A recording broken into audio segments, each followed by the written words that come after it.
पीछे 4 यानी मुख करके इधर में आपके, तो इन चारों का जाल ऐसा फैला हुआ है कि इससे कोई जीव निकल के जा नहीं सकता। और वो कहते हैं मैं उसके बहुत परे हूं, मैं तो बिल्कुल इन सब से अलग हूं, इसलिए मेरा वेद कोई नहीं जानता। और ये सब उसी का ध्यान करते रहते हैं, उसी सब पुरुष का। अगर ध्यान न करें तो सारा राजपाट चला जाए, एक क्षणों में चला जाए, क्या देर लगती। अखंड ध्यान सब करते रहते हैं, ईश्वर भी करता है, ब्रह्म भी, पार्वती भी करते हैं, महाकाल अखंड ध्यान उसका करते हैं। एक क्षण भी उसके ध्यान से इधर उधर नहीं हो सकते, नहीं तो सारा रात चला जाए। क्यों कि इन्होंने तपस्या से तो ये सब कुछ लिया ही है। जब प्रसन्न हो गए तो सत्पुरुष ने ये सब कुछ दिया, ये जीवों का भंडार भी दिया सब मंडलों में, और इनको भी सब दिया। अब ये ले करके इन्होंने अपनी बस्ती बसा ली। अब कोई रास्ता तो निकलने का रहा नहीं, फंसा लिया। बोलो। तीन लोक एक बूंद पसारा, सेंध रूप में। हाँ, वो कहते हैं कि तीनों लोकों की जो रचना है बूंद है, वो सैदल कमल में बैठे हुए बूंद है, उनका ये सब पसारा। जिनको ईश्वर कहते हो, गाठ कहते हो, जिनको खुदा कहते हो, वो एक बूंद है, उस सत्य देश की एक बूंद, उसका ये पसारा है तो बड़ा लंबा। फिर उसको वेद कहते हैं, न ये थी, नहीं अभी कुछ और है, अभी आगे कुछ और है, लेकिन हमने ठीक से देखा नहीं, पर कुछ मालूम होता है कि ऊपर कुछ और है, इनको कुछ पता नहीं। इनको ऐसा जाल फैलाया कि आप किसी को नहीं छोड़ सकते हो। स्वर्ग वैकुंठ की ऐसी रचना कि उधर नहीं सोच सकते। आद्या महाशक्ति का लोक इतना बड़ा लोक है कि उधर कोई जा ही नहीं सकता, इतनी मौनी, यानी मोहित हो जाए।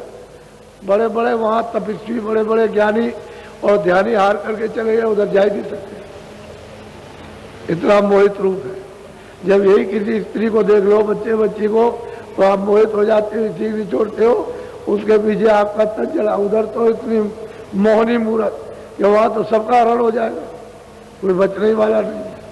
ऐसा वैसा जाल बिछाया उसने। वो तो कोई जीव जो है महात्माओं से जुड़ करके, लग करके और अपना सब समर्पण करके पार जा सकता है, वैसे वो किसी को जाने देगा। वो बहुत प्यार से समझा रहे हैं कि मैं इन सबसे अलग। बोलो। सुनो सुरते तुम अपना भेद, तुम हम में थी सदा। वो सुरत कहते गए, सूरत जो तू दोनों आंखों के पीछे बैठी हुई है, तू हम में थी, अभेद थी, तुझ में कोई भेद नहीं था। मेरा तेरा रूप एक था, अभेद थी, मुझ में थी। बहुत प्यार से समझा रहे कि तुझ में थी, अभेद थी, मेरे पास थी, मुझ में थी, कोई भेद तुझ में मुझ में कुछ नहीं था। बोलो। काल करी हम सेवा भारी, सेवा बस होए कुछ। कहते भाई काल ने मतलब है कि सेवा की सैदल कमल में, यानी बैठ करके निर्जन भगवान ने जब उन्होंने तपस्या की तो बहुत युग, बहुत कल्प बीत गए, अनगिनते, जिसकी कोई गिनती नहीं हो सकती है। तो मैं उनसे खुश हो गया, प्रसन्न हो गया। तो मैंने कह दिया कि भाई आप क्या चाहते हो, तो उन्होंने मांगा इनको हमको दे दीजिए। तो मैं प्रसन्न होकर के मैंने उनके सुपुर्द दिया, यानी भंडार जीवों का अलग अलग लोगों में, देशों में तकसीम कर दिया। बोलो। तुमको मांगा हमसे उसने, सौंप दिया तुम्हें सेवा। कहते उसने तुमको हमसे मांगा और हमने सेवा के बस होकर के उसको सौंप दिया। वो जानबूझ करके लीला की है, अनजान में तो की नहीं है, लेकिन अब वो प्रश्न का उत्तर दे रहे कि भाई तपस्या की थी उसने, मैं प्रसन्न हो गया था उस सेवा से, उसने तुमको हमसे मांगा, हमने उसको दे दिया। बोलो। काल लाई तन मन में घेरा, दुख सुख पाया तुम बहुतेरो। कहते हैं कि कालवान से तुमको हमसे मांग करके ले आया, तन में शरीर में डाल दिया, फिर उसने मतलब 4 खाने 84 चूनिया नर्क बनाए, फिर वो अपना विधान बना करके तुमको अधिकार दे दिया और फिर यहाँ घेर लिया तुमको, हमारे पास फिर नहीं जाने दिया। जितने निकल गए उतने तो निकल गए, पहले मतलब है कि चट्टे में, लेकिन बाद में जब विधान बना तभी से फंसना होगा। तो कहते हैं तुमको ला करके फिर तरह तरह का तुमको दुख और तकलीफ और पीड़ा दे रहा, अपना नियम बना करके फिर दुख देता है। बोलो।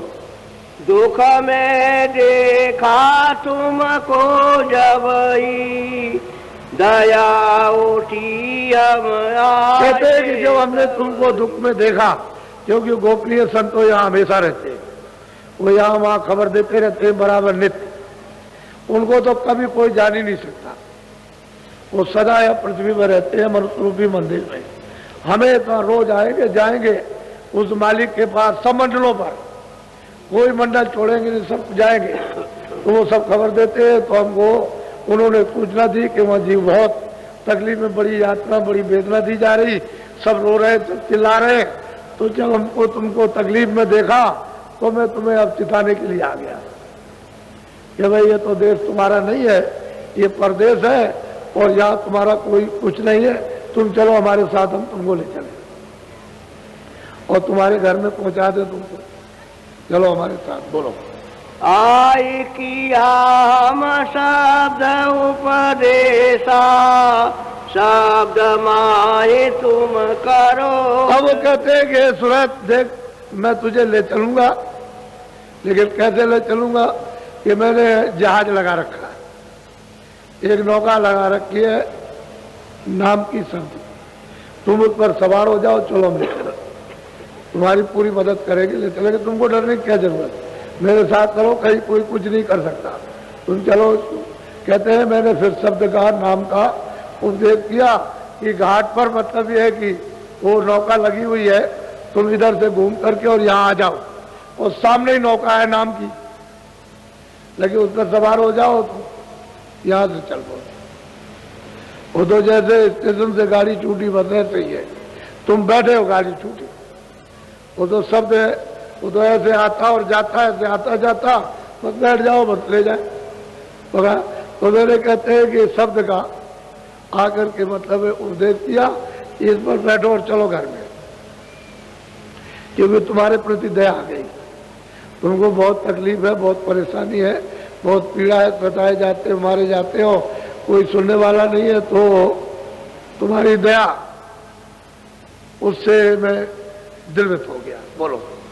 शब्द शब्द पौड़ी अमरची चारे चारे पहुँचो नगर। कहते हैं कि हमने शब्द की सीढ़ी बना रखी है, सबसे नीचे वाला शब्द है घंटावसन, उसके बाद बादलों की गरज और मृदंग, उसके बाद में किंगरी सारंगी, उसके बाद में बंसी, कहते हैं पौड़ी, पौड़ी कहते हैं सीढ़ी, हमने बना रखी है स्थान दर स्थान। तुम इसको पकड़ो और चलो चलो पहले स्थान पर, वहां उसका साक्षात्कार हो जाएगा। उसी नाम को, शब्द को, उसी को पकड़ करके तो गोस्वामी जी महाराज गए थे, उस सहजल कमल में वो निरंजन भगवान बैठे हुए, मोह विलोक राम मुस्काई, उनका साक्षात्कार, यही खुदा है। ईसाइयों के यही गॉड है, हिंदुओं के परमात्मा। इसके बाद में ब्रह्म है, कहते हैं दूसरा, उन्होंने शब्द पकड़ लिया तो दूसरी मंजिल पर पहुंचे, वहां ब्रह्म बैठे हुए, वो हिंदुओं का ब्रह्म, मुसलमानों का रब, इस तरह से ऊपर पड़िया। तो मैंने पौड़ी सीढ़ी बना रखी है शब्दों की, एक को पढ़ो दूसरे, दूसरे को पढ़ो तीसरे, चलो अपनी सच्ची नगरी में। वह ये विवाद विखाट, रोना मरना जलमना, 4 खानों में 84 खेती, दुकान, दफ्तर, अच्छे बच्चे कच्चे, वहां कुछ नहीं हुई किसी तरह की तकलीफ का नाम निशान वहां है नहीं। और ये ना पंच भौतिक शरीर है, कोई तकलीफ नहीं, वहां तो नूर ही नूर है, वहां तो अमृत शब्द ही शब्द है। बोलो।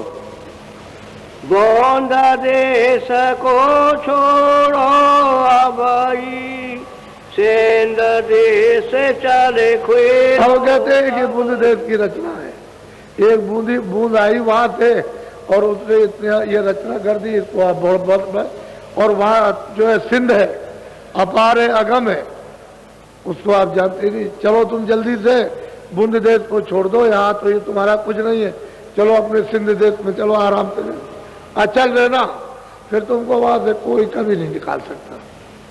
अपने घर में पहुंच जाओगे, यहाँ आने की जरूरत ही नहीं कभी। जो सूरतें पहुंच गई वो भी यहाँ कभी नहीं आएंगी। जो आने वाली सूरतें वहां से वो तो वही आती हैं जीवों को ले जाने के लिए। जो पहुंच जाते हैं वो भी जीवों को ले जाते हैं, और जो वहां से आते हैं वो भी ले जाते हैं। वो दोनों का काम एक ही हो जाता। पहुंच करके काम करो जीवों के ले जाने का, या वहां से आकर के आप काम कीजिए। चलो अपने सिंध देश में, ये तो बूंद देश है, एक बूंद है, तो बताओ इसका उसका क्या मिसाल दिया जाए। वही तो मैं कभी कभी सोचता रहता हूँ कि आपको किस बात बताया जाए। अगर वहां की कोई चीज एक भी समझा दी जाए, बताई जाए, तो आप कहोगे तो मैं पागल हो गया, नहीं तुम पागल हो गए। वो तो वहां कुछ और है। बोलो। हाँ, बूंद देश तिरलोकी जानो, रचन मोरा कवया। कहते हैं ये 3 लोक की जो रचना है वो मतलब यह है कि तरतीब से अलग अलग। वो यह है कि जब सूरत ऊपर से आई तो वहां त्रिकुटी स्थान पर इसको एक कपड़ा, पहले तो शब्दरूप थी, जब आई और बादलों की गरज और मृदंग की जब धुनी पर उतारी गई तो कपड़ा पहरा दिया, शब्द स्पर्श रूप रस गंध का। वहां मन बुद्धि चित्त अहंकार और इंद्रिया और रजोगुण तमोगुण वहां कुछ नहीं है, शब्द स्पर्श रूप रस गंध। अब इसका बोध होने लगा, उसके ऊपर सूरत शब्द रूप थी, स्वयं सबको सब कुछ देती थी। अब वो अलग हो गई, उसको बोध होने लगा शब्द का, स्पर्श का, रूप का, रस का, गंध का। फिर नीचे जब सैदल कमल में आई तो उसको 9 तत्वों का कपड़ा पहरा दिया, चतुर्संत्याकरण मन बुद्धि चित्त और अहंकार और शब्द स्पर्श रूप रस गंध, ये मोटा कपड़ा, वो कारण और ये मोटा।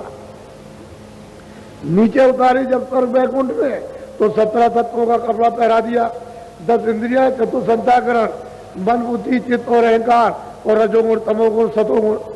अब नीचे और उतार दी तो ये मोटा कपड़ा आपने 5 तत्वों का पहन लिया, जल पृथ्वी अग्नि वायु आकाश। अब इसमें से आप कैसे जानते हो? जब तक कोई निकलने वाला ना हो तो आप कैसे निकल सकते हो? कोई मिलना चाहिए। तो कहते हैं ये तरतीब से रचना उसने तीनों लोगों की है कि कारण शरीर, फिर सूक्ष्म शरीर, फिर लिंग शरीर, फिर ये स्थूल। ऐसा वैसा नहीं, और सबका मसाला अलग अलग है, लेकिन है ये सबका कारण सूरत। अगर सूरत नहीं रहेगी तो कोई मसाला काम नहीं करेगा। उसी की चेतनता से सब चेतन हो रहा है, लेकिन अब उन्होंने मसाला मिलाकर सूरत के साथ, उस आवरण के साथ इस तरह से बंध जाए, और जब तक मतलब यह है कि पर्दा नहीं उतरता तब तक वापस घर में नहीं जाएगी। अपने देश में, उस सिंध देश में तो बूंद है, ऐसे बूंद होती है, वो समुद्र है, ये बूंद, उसकी ये सब रचना है। अब आप उधर जाए तो वो तो मतलब सबने वर्णन किया, पलटू साहब ने, बीका साहब ने, जगजीवन ने, तमाम महात्माएं यहाँ कल युग में, उन्होंने सब कुछ वर्णन किया, कुछ कमी नहीं रखी आपको। लेकिन आप इतने दुर्भाग्यशाली रहे कि ऐसे संतों की, महापुरुषों के आने भूमि, और वहां पर आप कुछ पा न सके, मिल ना सका। बोलो। मुफरद रचना तुम्हारे देश, साथ साथ जहाँ साथ साथ। सही बात है कि कोई मिलोनी अपने देश में नहीं है। हे सूरत, तेरे देश में कोई किसी प्रकार की मिलोनी नहीं है, किसी प्रकार को कोई भी मसाला नहीं। और तू फिर अब ये मसाला वहां जाएगा नहीं, क्योंकि उनकी मौज थी इस मसाले को सबको निकाल बाहर करो, अलग कर दो। ईश्वर भी वहां नहीं जा सकते कभी, और ब्रह्म भी वहां नहीं जा सकते, और पार में भी। इन सबको सत्पुरुष ने देश निकाला कर दिया। लेकिन सुरतों के लिए, इन जीवात्माओं के लिए आजादी रखी कि जा सकते। जब जब संत जगत में आवे ढूंढ भाल उनके दिख जाओ, जाए करे दर्शन और सेवा, हाजिर रहे गिरे चरण। जब कभी भी आ जाए महापुरुष और आप उनकी खोज करते रहो, कभी न कभी कहीं न कहीं वो आपको मिल जाएंगे। कहते हैं कि फिर सेवा कर लो, दर्शन करो, सेवा करो, और उनका जो सत्संग, बस ये मुख्य चीज है, तो आपको पता ठिकाना सब मिल जाएगा। और जब तक आप उनसे जुड़ोगे नहीं तब क्या पता चलेगा, कुछ नहीं मालूम। तो सूरत के प्रश्न का उत्तर बहुत, उसको मतलब ये अच्छी तरह से विधि विधान से दिया। बोलो। या रचना तरकी भी हुई, सो मैं खोले सुनाऊं। कहते हैं यहाँ तरकीब की रचना है, वो मतलब यह है कि वहां तुम्हारे यहाँ रचना कोई मिलोनी की नहीं है, स्वच्छ। वहां ये सब, वहां तो शब्द ही सब खेल है, सारा शब्द का समुद्र, सागरी समुद्र है। कितना लंबा चौड़ा है उसकी पैमाइश कोई वहां नहीं कर सकता। खरबों वर्षों तक भी एक रफ्तार चलता रहे तो नहीं कर सकेगा, इतना लंबा चौड़ा। तो क्या उसकी कोई महिमा हो सकती? बोलो। मुफरद बूंद हमारी आई, दूसर माया आन मिलाई। कहते हैं कि भाई वो रचना तो पहले वो जो सूरत आई थी वो भी तो सुरत ही है। अरे जैसे ऊपर से ये सुरतें जहां से उतारी वो भी तो सुरत ही है, मतलब वो भी आई, वो भी मतलब निर्मल आई थी पहले। लेकिन बाद में जो मसाला नीचे को डाल, नीचे जब किया गया तो उस मसाले को जब मिलाया तो फंस गए, वो भी फंस गए, वो भी निकल के नहीं जा सकते क्योंकि मसाले के अंतर्गत आ गए। अब ये जीव बेचारे मसाले में फंस गए। अब ये तो निकल सकते हैं, वो नहीं जा सकते। कहते हैं उस माया ने, उन्होंने जो मसाला मिलाया ऐसा आकर्षण, यानी मृत्यु चेतन जड़, चेतन जड़, उसका ऐसा तैयार किया कि इसी में आकर्षण, एक दूसरे को खिंचाव ये बना रहता है कि इसमें से कुछ मिल जाएगा, मिलेगा कहीं कुछ नहीं, मिलेगा कुछ नहीं। यहाँ का भोजन, अनाज, सब्जी, फल, दूध, घी, इसकी रक्षा के लिए कपड़े, मकान, झोपड़ी, जो कुछ भी है, ये दवा, दारू। लेकिन जब स्वर्ग वैकुंठ में जब जीवात्मा जाती है तो उसका भोजन ये नहीं, न दूध है, न पानी है, न ये, न कुछ नहीं, फल फूल कुछ नहीं, अनाज वगैरह। वहाँ तो केवल सुगंधी है। सुगंधी नहीं मिलेगी तो वहाँ जीवात्मा उस लिंग शरीर में स्वर्ग वैकुंठ में नहीं रह सकती। तो भोजन है इन जीवात्माओं का सुगंधी का। इसके बाद अगर इस पर्दे को भी उतार दें, इसको अलग कर दे लिंग पर्दे को, और ऊपर चली जाए सूक्ष्म लोक में, तो वहां सुगंधी बहुत ज्यादा, लेकिन भोजन सुगंधी का नहीं है। सुगंधी बहुत बहुत सुगंधी, लेकिन भोजन नहीं है सुगंधी का। उसका भोजन है नूर का, यानी प्रकाश का। सूक्ष्म शरीर में यानी प्रकाश का भोजन है, सुगंधी का नहीं। लिंग शरीर में सुगंधी का भोजन, प्रकाश तो यहां भी है लेकिन भोजन है सुगंधी का। और फिर जो सूक्ष्म शरीर है, जो सैदल कमल में, तो वहां मतलब प्रकाश का भोजन, सुगंधी बहुत है। उसके ऊपर में जाइए तो वहां सुगंधी का, प्रकाश का भोजन नहीं है, वहां शब्द का भोजन है। बगैर शब्द के सुरत्वा नहीं रह सकती कारण शरीर में। तो सबके अलग अलग स्थानों पर अलग अलग शरीर। इसके ऊपर चली जाए, ब्रह्म के ऊपर चली जाए, पार ब्रह्म में, तो शब्द रूप हो जाती है। ये रचना करने वाली हो जाती है। इसमें इतनी क्षमता कि कितनी बड़ी बड़ी रचनाएं खूबसूरत कर देती है। यही कुछ रचना करने लगती है, शब्द रूप हो जाती है। इसलिए कहते हैं सूरत, मैं तुझको खोल करके बता रहा हूं, इसको अच्छी तरह से बोलो। पांच तात तीनों गुण मिले, यह सब 10 आपस में। कहते हैं 5 तत्व और 3 गुण, ये सब मतलब ये है कि आपस में रल मिल करके सब ये खोल तैयार कर लिया। बोलो।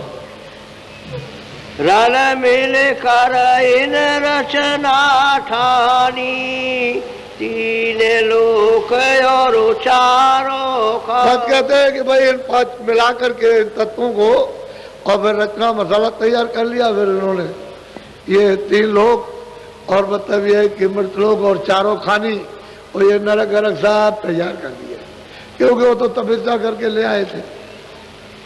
उनको तो अपनी मौज मर्जी, अब वो जैसा मालिक ने किया वैसा ही, तो जीवों को ले आए, बस जीवों को ले आकर बस ये बेचारे लालच में मोह ममता में फंस गए। बोलो,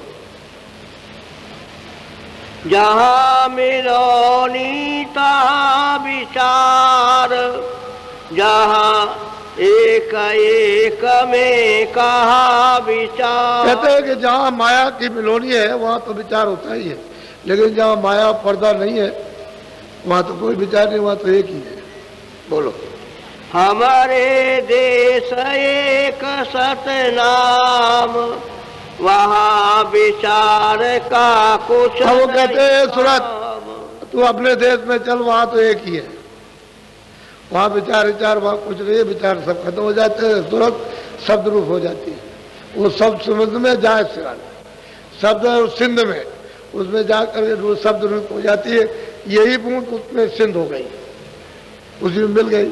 जल की बूंद जल में आप समुद्र में डाल दीजिए, वो समुद्र का रूप हो गया।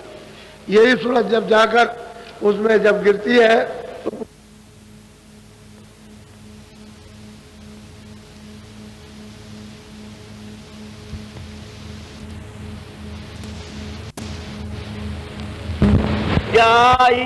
कहते हैं भाई जहाँ विचार करोगे वहाँ धोखा खा जाओगे। विचार में तो सब लोगों ने धोखा खाया।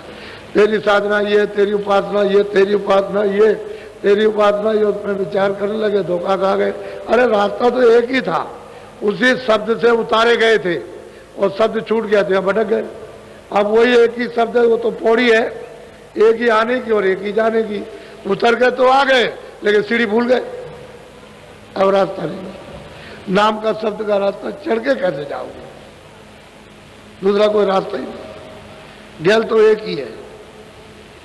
अब यहाँ आप विचार करते हो कि तू ऊंचा है मैं नीचा हूं, कोई कुछ कहता, कोई कुछ कहता, कोई उनको गाली देता, कोई उनको गाली देता, कोई बुरा भला कहता, कोई। अरे भाई अपनी अपनी जगह पर, अपनी अपनी जगह है उसको। लेकिन बात यह है कि ये तो सब मिलोनी है, यहाँ तरह तरह के भिन्न भिन्न विचार, भिन्न भिन्न वासना और भिन्न भिन्न तरह काम क्रियाएं, ये तरह से इसमें फंस गया। अब वो एक रास्ता तो रहा नहीं, अब तो अंधकार में अनेकों रास्ते हो गए, इसलिए कोई रास्ते नहीं मिलता। अब जब तक कि महात्मा न मिले तो बच्चों ये रास्ता नहीं मिलेगा। मनुष्य रूपी मंदिर में दोनों आंखों के बीचों बीच ये सूरत बैठी है और यही से रास्ता जाता है, लेकिन आपको घाट नहीं मिल रहा। घाट मिलेगा तभी तो तैरोगे, घाट नहीं मिलेगा तो कैसे जाओगे आप? बोलो, चलने की तो करी तैयारी, स्वामी से यो वचन।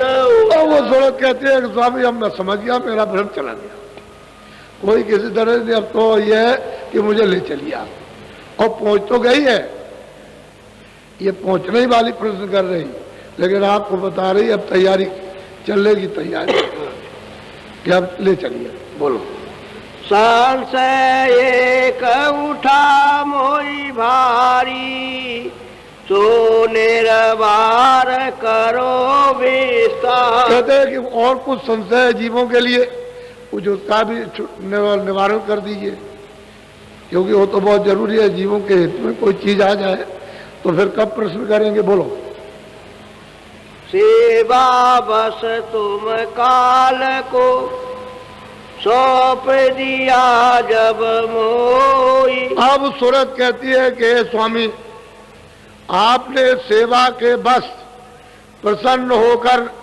उसने आपसे मुझको मांगा और आपने मुझे उसको दे दिया, मेरी ये दशा हो गई। आप कहते हो चलो अपने घर में, आप निश्चिंत रहो, वहां कोई दुख नहीं है, वहां सुखी सुख है, वहां कोई तुम्हारे ऊपर प्रहार नहीं करेगा, वहां कोई मसाला है ही नहीं। तो कहती है कि स्वामी जब आपने पहले सौंप दिया, अब ये विश्वास दिलाइए कि फिर मैं पहुंच गई और मुझे कोई सेवा के बाद फिर सुपुर्द कर दे, तो मैं तो मारी गई, ना मैं इधर की रही ना उधर की रही। बहुत आपके लिए बहुत ऊंचा प्रश्न है, बोलो।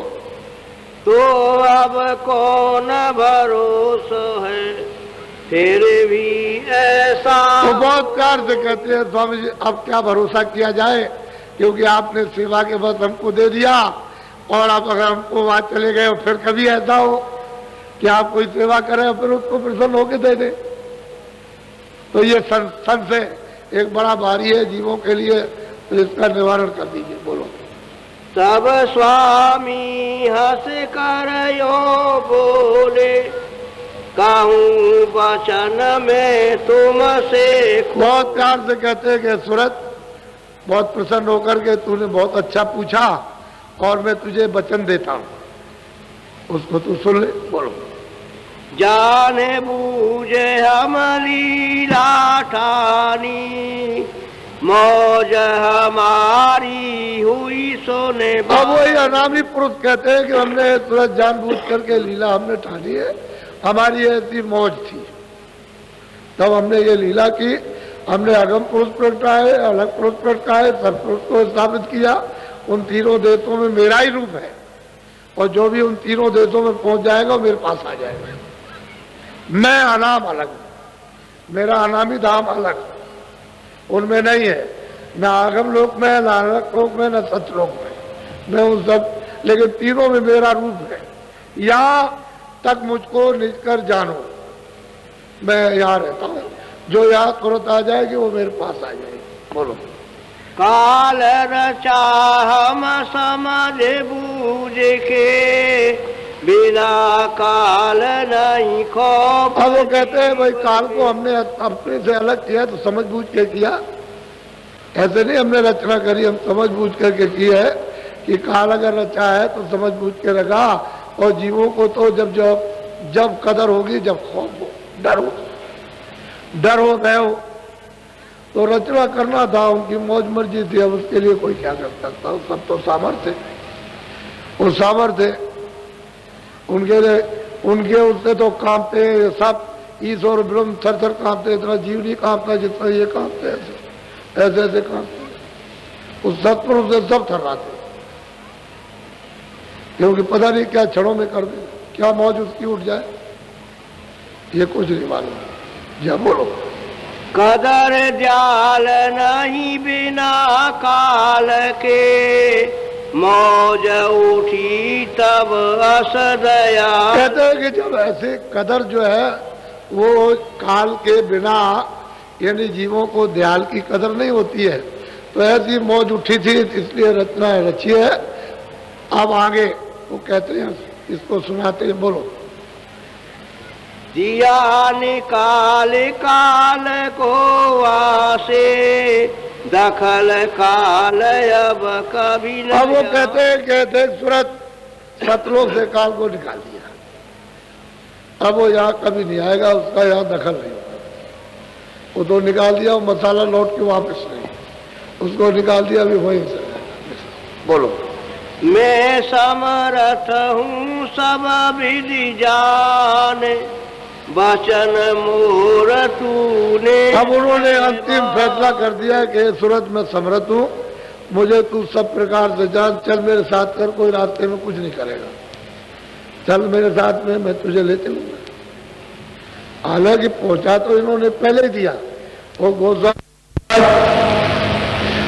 25 साल के अंदर जब ये वहां से पहुंच गए, और उसी 26 साल की उम्र में कितनों को पहुंचा दिया, हमारे पास चलो तो ले गए, कहले कोई कुछ नहीं कर सकता। अब उन पुरुषों के साथ क्या कोई करेगा, वो तो सामर्थ्य है, सब कुछ कर सकते हैं, वो तो उस दरबार के दरबारी है, जिस दरबार में थत्तर थत्तर कांपते हैं सब लोग। तो आपको तो ये बात पता है नहीं, कुछ जानते नहीं, यह झगड़ा झंझट में यहाँ फंसे पड़े हुए हो, क्या मालूम हो आपको कि वो दयाल क्या है, काल क्या है, ईश्वर क्या है, परमात्मा क्या है, प्रेम क्या, दया क्या, आनंद क्या है, सुख का सागर क्या, कुछ नहीं जानते। तो इंद्रियों के भोगों में रात और दिन ली, यही भोग भोगते हो, और भोग से मतलब लोग इसी में रोते चिल्लाते रहते, तब तक समय पूरा हो गया मनुष्य जीवन का, निकाल बाहर कर दिया। तो कहते हैं कि मैं तुरंत समर्थ हूं, तुम निश्चय मार, मैं सब कुछ कर सकता हूं। बोलो। काल न पहुँचे उसी लोक में, अब न करूं कभी ऐसी। और कहते हैं ये वचन दिया है कि काल अब कभी सतलोक में नहीं जाएगा, वो तो दयाली लोक रहेगा, वो तो दयाली देत रहेगा। और ऐसी मौज अब सूरत तो अब चली चलो, अब कभी नहीं करेंगे, अब जो हो गया सो हो गया। ये वचन दिया, सत्य वचन है, ये कभी खंडित होता नहीं है। महापुरुषों का जो वचन होता है वो सत्य होता है, खंडित नहीं। अब जीव जो है, जीवों को चाहिए, इसमें लगे पड़े हुए इधर में क्या होने वाला, फंसे हुए हो, ऐसे कहीं कुछ मिल जाएगा? अंधेरे में टटोले हो, इसमें से कुछ नहीं जाएगा। ये अंधेरा ही तो है दिन और रात का, आंख से अंधे, कान से बहरे, तो बताओ क्या आपको मिलेगा? कहाँ जाओगे, कहाँ से आएगा, कुछ पता ही नहीं। बिना महात्माओं के बच्चा कुछ काम नहीं होगा। इसलिए ये समुदाय जो आपके सामने, आपने कभी भी इस तरह का दृश्य आपने प्रयागराज में नहीं देखा, जो आपको ये दिखाई दे रहा आंखों से इस तरह का। तो आप इसको ऐसा नहीं, आप जरा पहली तारीख को हो जाने दीजिए, मेरे मंच पर आकर के आप इस दृश्य को देख लीजिए, तो आपकी समझ में आ जाएगा ये सारे देश के अंदर इस जो अपनी सनातन पराविद्या है ईश्वर प्राप्ति के लिए, इस जीवात्माओं के कल्याण के लिए, तो आपको नहीं मालूम कि कैसे चालू होगी। आप तो जानते हैं, जीवों को तो लाभ होना ही चाहिए। ये तो सबके लिए समा, ये सबके लिए उसकी दया बरसेगी। तो ये नहीं है, यदि ऐसा मत समझो कि मैं बहुत बुरा हूं, मेरे लिए दया नहीं बरसेगी, ऐसी बात नहीं। वो तो जब धारा चलती है तो उसमें कूड़ा कचरा कौन देखता है? जो ज्वार भाटा आता है, जब समुद्र से जब वो ज्वार भाटा आता है तो बड़े बड़े स्टीमर और बड़ी बड़ी गंदगियां वहां पड़ी रहती है, उसको साफ को लेकर के वो स्टीमर और साफ लेके चला जाता। ऐसे मालिक की दया का जब ऊपर से बेग चलेगा, लेकिन आप उसके लिए जरा तैयार तो रहो। किनारे पर किनारा तो पकड़ लो कि किनारे पर जरा तो बैठे रहो, कम से कम रोज कि ज्वार भाटा है वो एक ही बार, ये सब के सब जो इंतजार कर रहे हो सब एक ही साथ चले जाओ, निकल। ऐसी इंतजारी करनी पड़ती है, ऐसा नहीं। ये दृश्य है, ये सौभाग्य हमारा भी, आपका, इलाहाबादियों का भी, तीर्थवासियों का भी, सबका सौभाग्य है।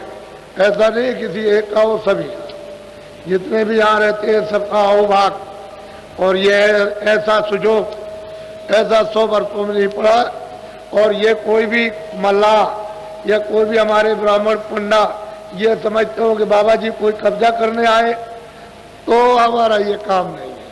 हमने तो काम किया और करने के बाद चले गए। कौन आता है, कब फुर्सत मिलती है? अरे भाई ये तो किराए का मकान है, पता नहीं किस दिन पूरा हो जाए। हम तो किराए के मकान में रहते हैं। हमारा जब हम किराए के मकान में रहते हैं तो हम यहाँ कब्जा करके क्या करेंगे? हमारा है यहाँ क्या? इसलिए सब कुछ नहीं।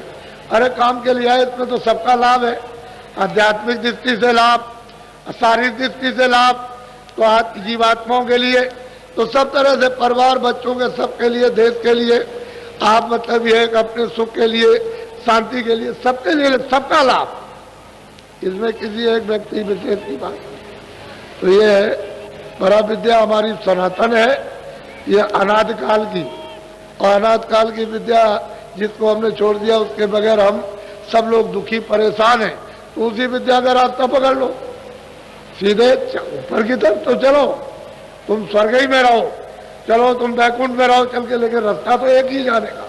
जब तुम्हारी इच्छा हो तो स्वर्ग में रह जाना, बैकुंठ में रह जाना, पारब्रह्म में रह जाना, ब्रह्म में रह जाना, परे चले जाना, लेकिन यहाँ से चल तो चलो, निकलो तो यहाँ से।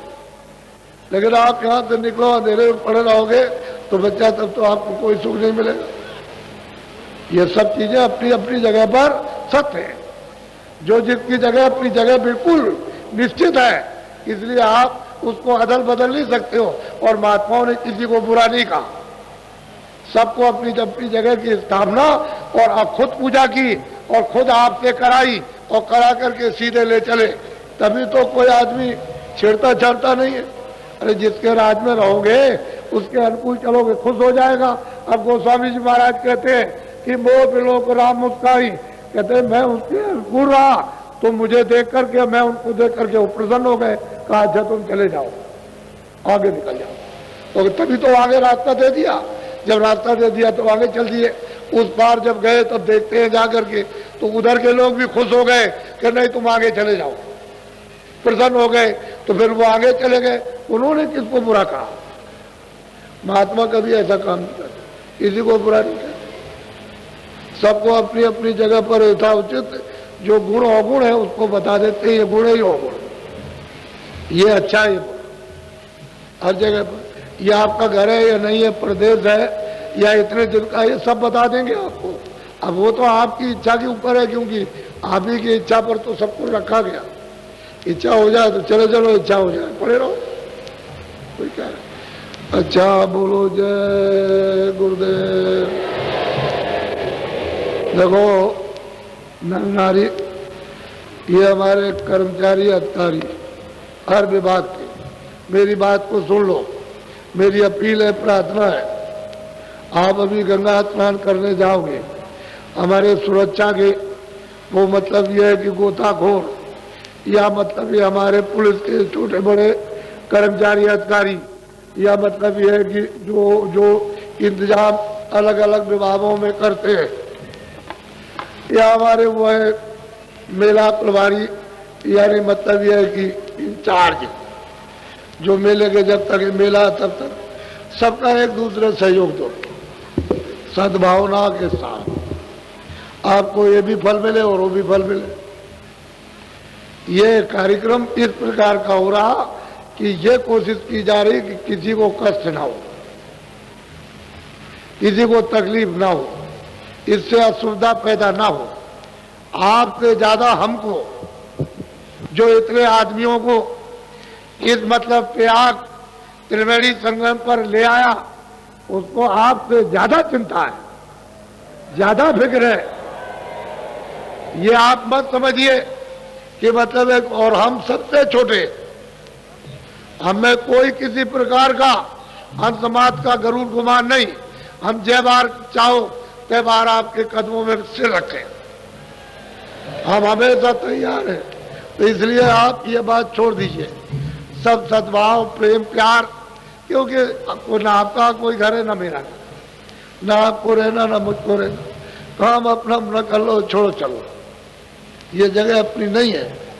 ऐसे जबरदस्ती काम करो, मुसाफिर यात्रा में हो, आए हो अपना अपना काम करो, जागने का, अपने घर की तरफ चल रहा वो काम कर लो।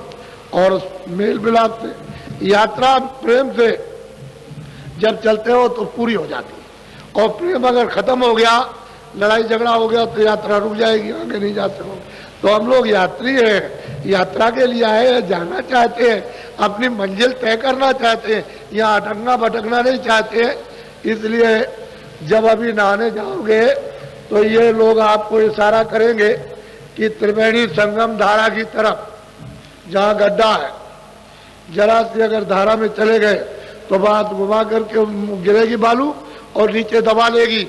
तो फिर मतलब यह फिर लोग चिल्लाएंगे मेरा बच्चा, मेरी बच्ची, मेरा पति, मेरी पत्नी गई। तो आप उधर मत जाइए, गंगा जी की तरफ, पानी कमर से है, उसमें नहाओ खूब अच्छी तरह से, और नहाओ, जब गोता लगाओ तुम उस जल में तो ये प्रतिज्ञा करो कि मैं शाकाहारी रहूंगा। अब शाकाहारी आपसे धारण, अनाज है, सब्जी है, फल है, दूध है, घी है, ये सेवन करूंगा, अशुद्ध आहार का सेवन अब नहीं करूंगा, बिल्कुल नहीं करूंगा।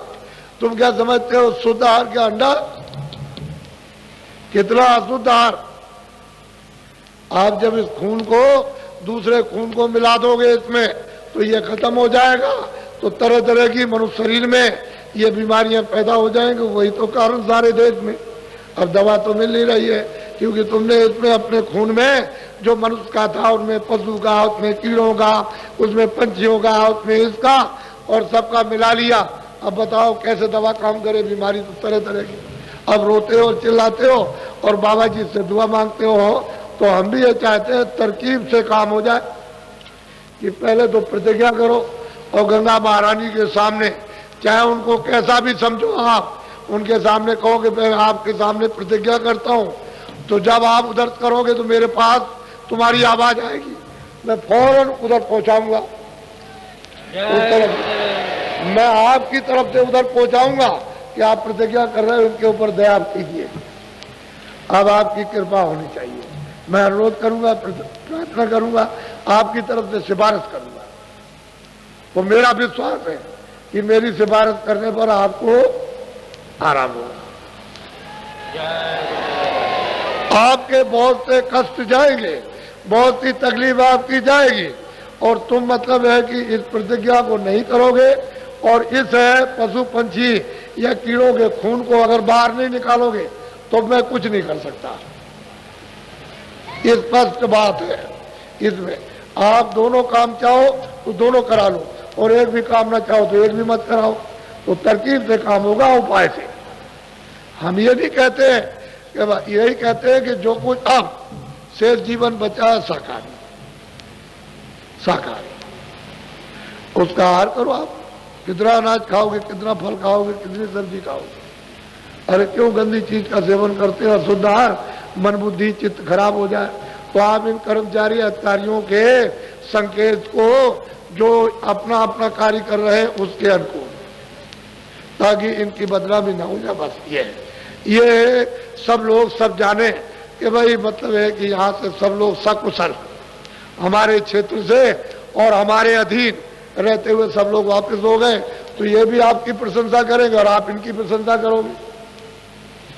इनकी आप इनका नाम लोगे, आपका नाम लेंगे कि बहुत अच्छे आदमी थे, आप कहोगे कि बहुत ही अच्छे प्रबंधक थे, बहुत अच्छी सेवा की हमको। लेकिन तपस्या तो आपको इस मैदान में करनी है, इस गंगा स्थल पर। आप जपालू में करो, मैं उसको महलों को कुछ नहीं समझता हूं। जो ये रेती है, इसमें अगर महल तैयार कर लोगे तो ये महल कुछ नहीं है पूरा। इसलिए त्याग और तपस्या का जो फल होता है बहुत बड़ा होता है।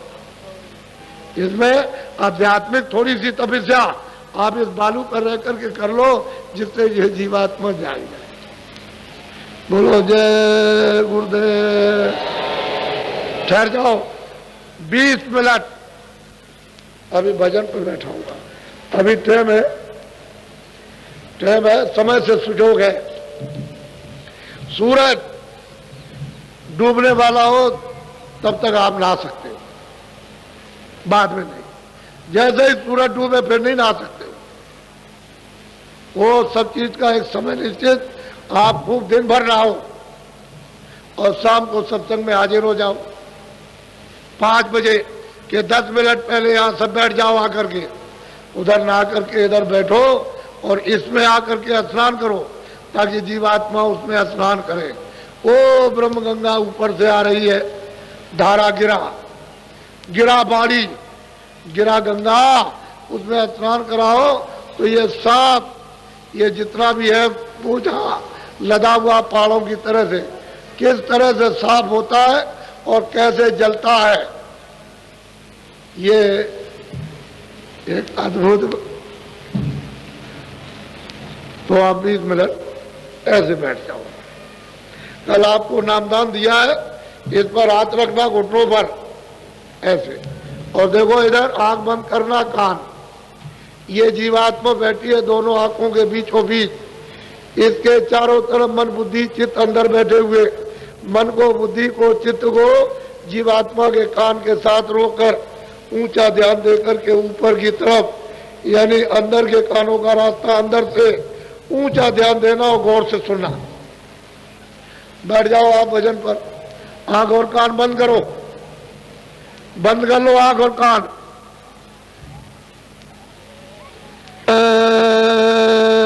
गुरुदेव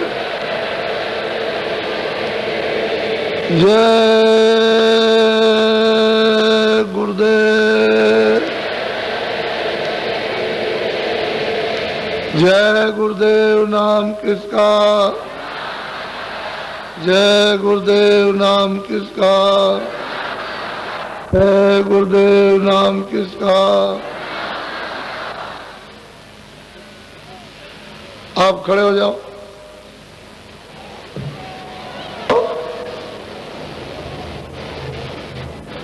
आप अपना अपना कैमरा ले आओ बच्चों। समझाओ बच्चों।